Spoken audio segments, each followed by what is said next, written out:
Students, Assalamu alaikum. Today our topic is The Rule of the Road, written by A.G. Gardiner.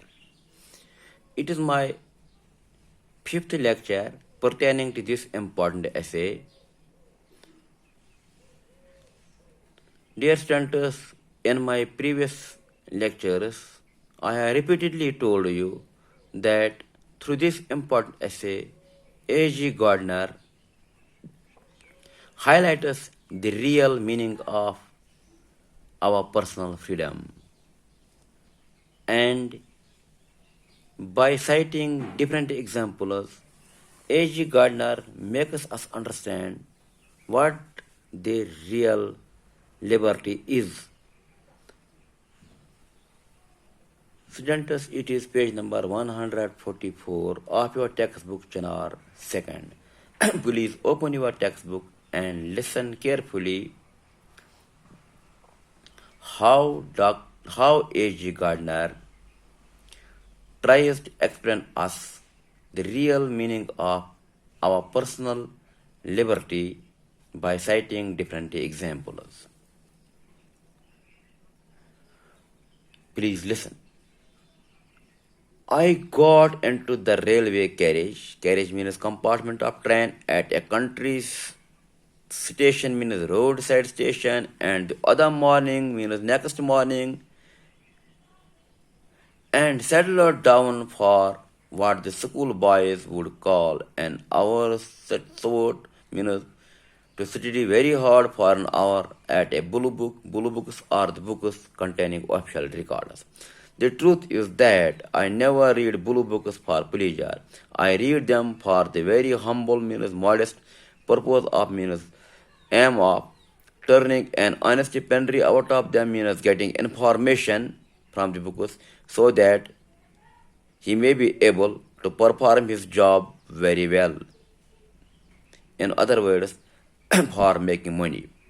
Now, if you are reading a book for pleasure, it doesn't matter what is going on around you.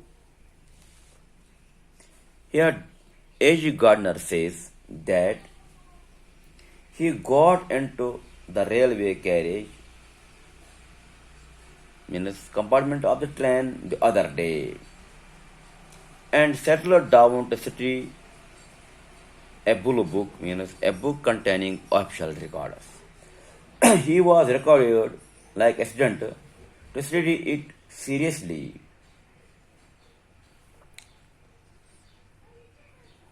Because the writer says that he never reads such blue books merely for the sake of pleasure. He reads them for the very humble purpose of earning some money through the study of such books. He says that if one is reading a book for pleasure, for entertainment, one does not mind being disturbed. He does not bother what is going on around him. But when you are reading a thing as a task, you need reasonable silence. He says that when one is doing some serious reading, one doesn't like to be disturbed.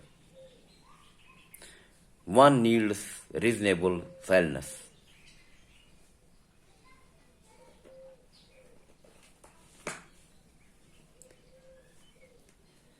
He needs calm and quiet atmosphere. For at the next station in came a couple of men, one of whom talked to his friend for the rest of the journey means trip, in a loud and pompous voice, means showy voice, as I wrestled with clauses and sections, his voice rose like a gale, means like a strong wind. Gardiner says that at the next station, a couple of men entered his carriage. One of them kept talking to the other very loudly, like a gale, like a strong wind. He behaved and posed as someone in particular or a man of special importance. As I wrestled with clause and sections, his voice rose like a gale, and his family history, his duties of his sons in the war, and the criticism of the generals and the politicians submerged my poor attempt to hang on to my job. A.G. Gardiner says that while he was grappling with the contents of the book,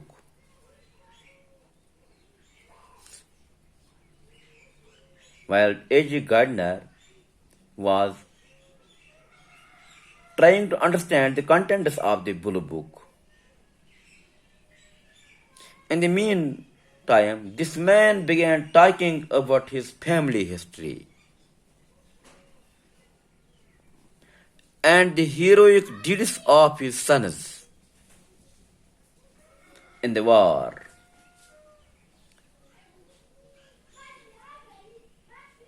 His talk on the subject and criticism of various generals and politicians made it impossible for the writer to continue to read, to continue to study.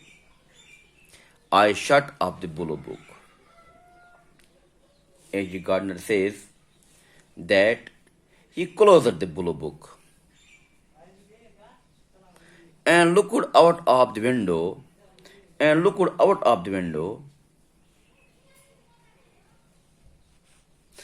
listened wearily, tiredly, while the voice thundered on with themes like these.